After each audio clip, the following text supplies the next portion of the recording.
चलो स्टूडेंट्स, हम लोग पढ़ रहे हैं हेरोन्स फार्मूला इस लेक्चर में। देखो, हेरोन्स फार्मूला का हम लोग इस्तेमाल किस लिए करते हैं? To find the area. ठीक है, इसका इस्तेमाल करते हैं हम लोग ट्राइंगल्स के एरिया को फाइंड करने के लिए। किससे? With all the known sides of the triangle.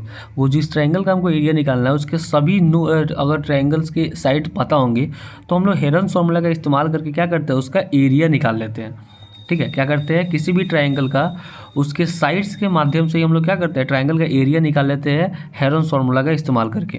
देखो, हेरोन्स फार्मूला, और ये कोई भी ट्राइंगल हो सकता है, चाहे वो राइट एंगल ट्राइंगल हो, आइसोसेलेस ट्राइंगल हो, कोई भी ट्राइंगल्स हम लोग जो है उसका एरिया निकाल सकते हैं अगर तीनों साइड्स हमें पता है।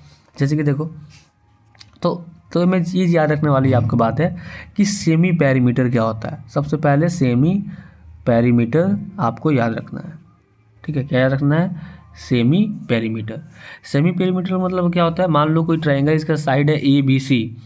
ठीक है, मान लो कोई ट्रायंगल है जिसका एक साइड का मेजर है ए, दूसरे साइड का मेजर है बी और तीसरे साइड का मेजर है सी।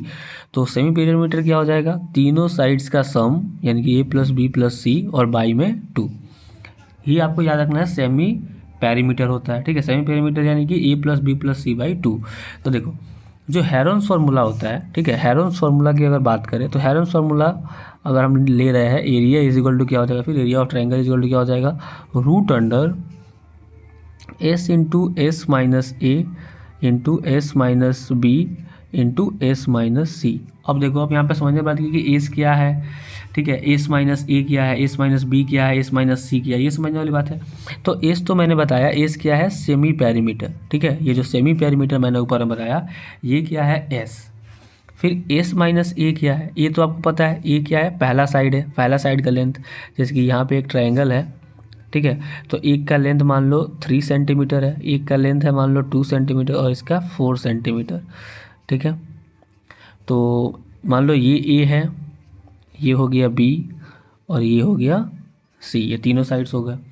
तो एस माइनस ए क्या हो जाएगा, एस माइनस ए क्या हो जाएगा, एस माइनस एस यानी कि सेमी पेरीमीटर। पहले इसका सेमी पेरीमीटर निकालेंगे, क्या हो जाएगा, 3 2 5 और 4 9। ठीक है, मान लो थोड़ा चेंज कर लेते हैं, इसको 3 कर लेते हैं। ठीक है, यानी 3 3 6 और 4 10 हो गया। तो इसका सेमी पेरीमीटर कितना हो जाएगा, 10/2 यानी कि 5। तो सेमी पेरीमीटर क्या आ गया, 5। तो एस माइनस ए आपका क्या हो जाएगा, एस तो आपका 5 है, यानी कि 5 माइनस ए कितना है, 3 यानी कि 2। यानी कि S minus A is equal to कितना हो गया, 2 हो गया। वैसे ही एस माइनस बी कितना हो जाएगा, बी है आपके पास 3 यानी कि ये भी 2 हो जाएगा। एस माइनस सी क्या हो जाएगा, एस है आपके पास 5 और सी कितना है 4, तो 5 माइनस 4 कितना हो जाएगा, 1। ठीक है, तो ये आपका है। चलो अब एक एक क्वेश्चन लेकर आते हैं। ठीक है, और फिर हम लोग जो है क्वेश्चन के हिसाब से देखते हैं और एक पेरीमीटर हम लोग निकाल कर जो है ट्राई करते हैं कैसे होता है। चलो एक क्वेश्चन लेते हैं। जैसे कि मान लो कि एक ट्रायंगल है।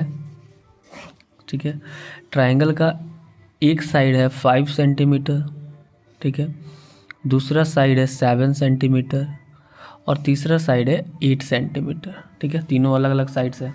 अब हमें क्या निकालना है, इसका एरिया निकाल दो। सबसे पहला काम क्या होगा हमारा, निकालना सेमी पेरीमीटर। सबसे पहले क्या करेंगे, सेमी पेरीमीटर आपको निकालेंगे। सेमी पेरीमीटर को हम लोग एस से डिनोट करते हैं, तो ये निकालेंगे। सेमी पेरीमीटर क्या हो जाएगा, ठीक है, 5 + 7 + 8/2 यानी कि 20/2 यानी कि कितना हो जाएगा, 10 सेंटीमीटर। ठीक है, देयरफॉर हम लोग और क्या निकालेंगे, एस माइनस ए निकाल लेंगे। S minus A is equal to क्या हो जाएगा, एस आ गया आपका 10 सेंटीमीटर, तो एस माइनस ए कितना हो जाएगा, 5 सेंटीमीटर। वैसे ही एस माइनस बी क्या हो जाएगा, एस माइनस बी यानी कि 10 माइनस बी यानी कि 3 सेंटीमीटर हो जाएगा। वैसे ही एस माइनस सी क्या हो जाएगा, यानी कि 10 माइनस 8 यानी कि 2 सेंटीमीटर। अब हम लोग क्या करेंगे, हमें निकालना है एरिया। अब एरिया इज इक्वल टू क्या होता है, root under S into S minus A into S minus B into S minus C. ठीक है, चलो एस कितना है, 10 है। ठीक है, मल्टीप्लाई 5 माइनस ए कितना है, 5 माइनस ए है हमारे पास 5, मल्टीप्लाई 5 माइनस बी कितना है 3, मल्टीप्लाई 5 माइनस सी कितना है 2। ठीक है, अब देखो ये थोड़ा सा डिफिकल्ट होता है। यहाँ पे क्या काम करना है आपको, देखो क्या हम लोग तोड़ सकते हैं 10 को, हम लोग देखो 10 को हम लोग ऐसे लिख देंगे 2 × 5, उसके बाद हला ही 5 × 3 × 2। ठीक है, इस 10 को हमने 2 × 5 लिख दिया है, बाकी सारा सेम है। अब देखो, अब पेयर बनाओ। जैसे कि 5 का देखो एक पेयर बन गया, एक 2 का भी पेयर बन गया, यानी कि ये दोनों बाहर चला आएगा, ठीक है। यानी कि एक 5 और एक 2 बाहर चला आएगा, अंदर क्या बच गया, एक केवल क्या बच गया, 3 बच गया। यानी कि इसका आंसर क्या हो जाएगा, 5 2 जा 10 √3 सेंटीमीटर स्क्वायर, जो हमारा क्या हो जाएगा, आंसर हो जाएगा। सिंपल सी बात थी।